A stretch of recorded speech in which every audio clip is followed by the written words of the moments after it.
Friends, this is another episode on the life that was. My town Srirangam was a religious headquarters in all respects. Is also the big temple, festivals thereof, discourses by popular learned scholars were regular events.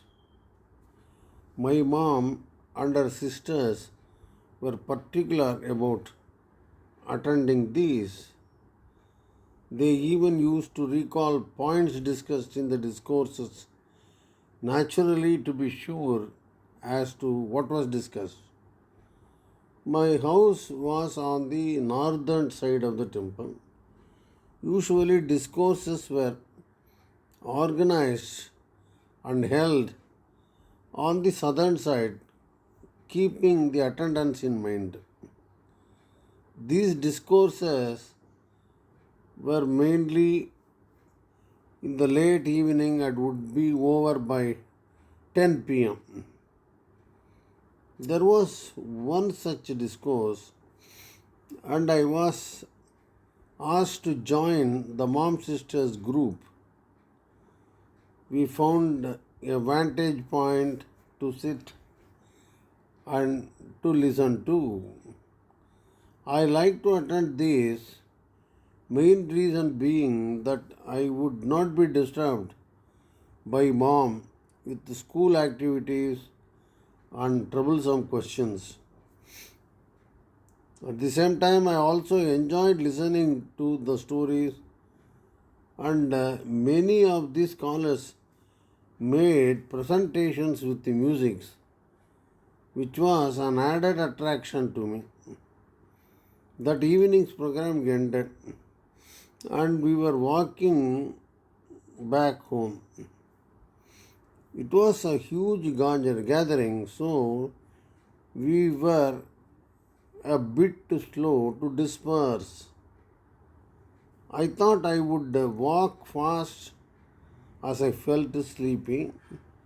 I went quite ahead of our people and found a flat place beneath the main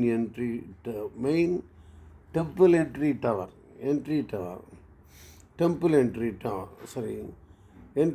of the temple. I used to see people seated there and gossiping in the evenings. It was a smooth surface and a cool breeze was blowing. I was keeping a watch on our group approaching.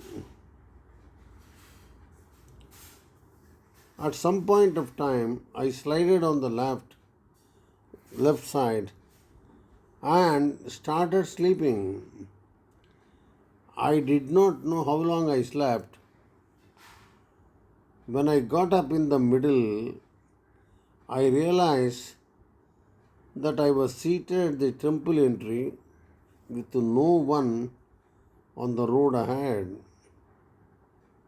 I could make out that I was left alone by the group, and the group had gone home.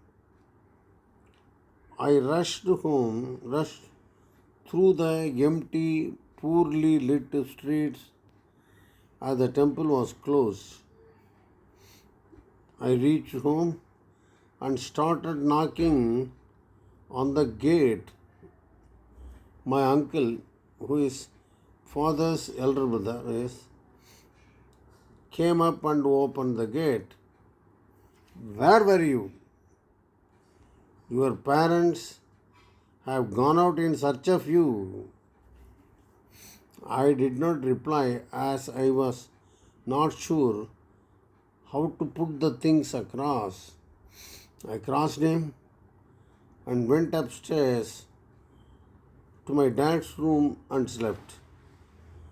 The next morning was difficult to pass, as elders and cousins made a fun out of me after my narrating the sleep enroute episode. Thank you. Bye now.